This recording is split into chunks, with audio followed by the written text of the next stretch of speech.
All right, so today I'm going to install Linux Mint on a virtual machine running on Windows, actually. Of course, while I'm in my Windows build, I like to have the availability of, using Linux. I've tried the Windows subsystem for Linux thing. Not too bad, but I don't know. I prefer it a little bit different. Doesn't feel right. So I like to have a VM on my Windows drive so then that way I can access and use Linux when I need to. Of course, this is going to be used more for like videos and some tests, stuff like that. So the operating system I chose was of course just Linux Mint.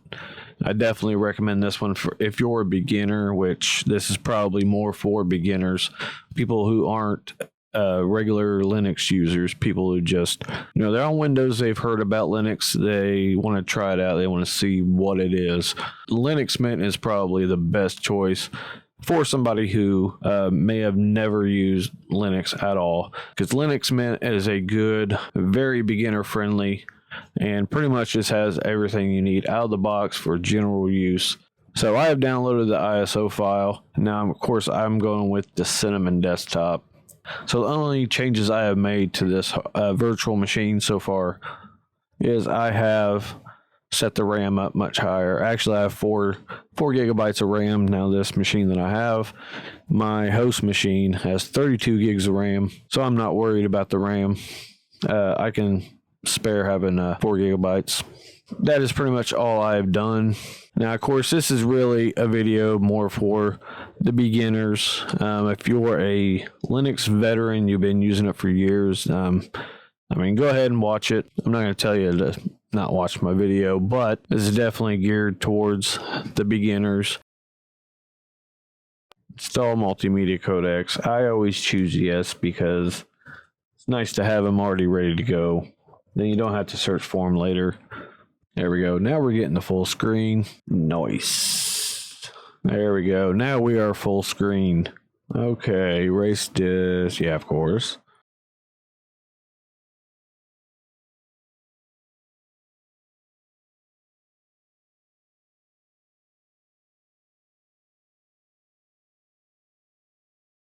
I'm just going to use just a standard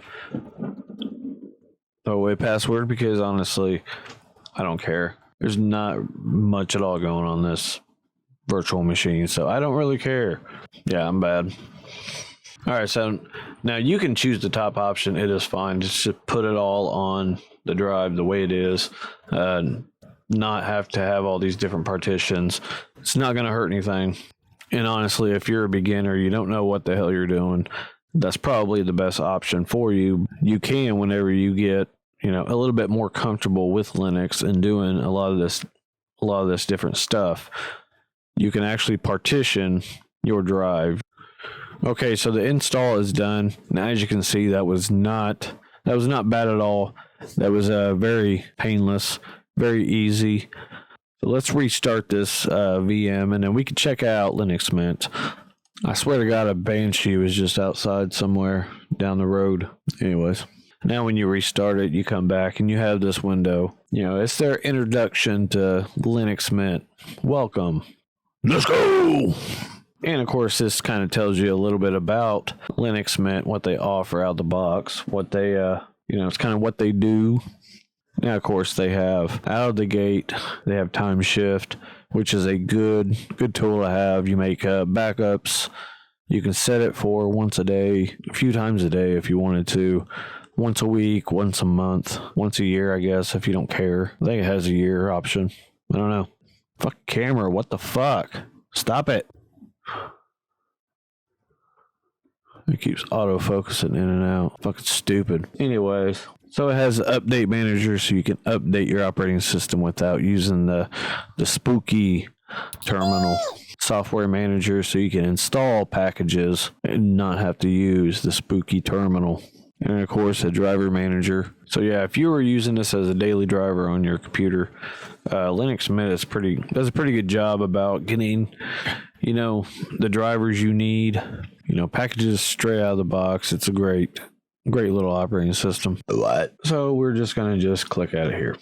As you can see, it's a nice clean look.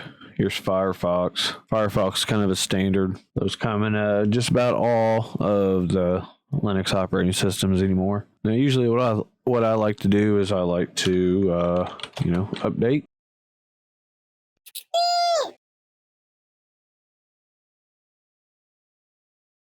Okay.